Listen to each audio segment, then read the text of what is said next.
Ses œuvres s'exposent aujourd'hui jusqu'au Canada. C'est chez lui que le Tourangeau Monsieur Plume disperse ses nouvelles créations. Avec un changement de style profond pour le graffeur, fini le figuratif et place à l'abstrait. L'âme de la laverie s'y prête parfaitement.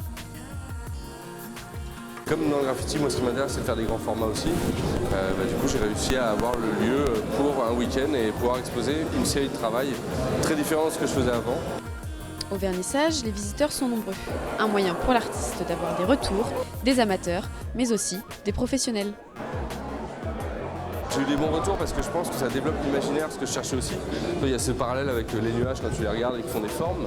Il y a aussi la transparence qui peut donner un côté un peu érotique du voile ou de la soie ou de la dentelle.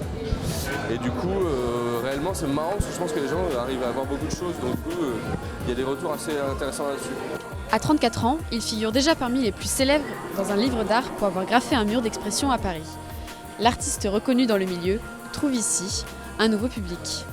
Là, je découvre Plume parce que je ne le connaissais pas du tout. Et j'aime bien la manière dont il aborde les volutes et les supports aussi qu'il a utilisés. Monsieur Plume est présent sur les lieux de l'exposition jusque dimanche soir. L'occasion de le rencontrer et d'admirer ses graphes.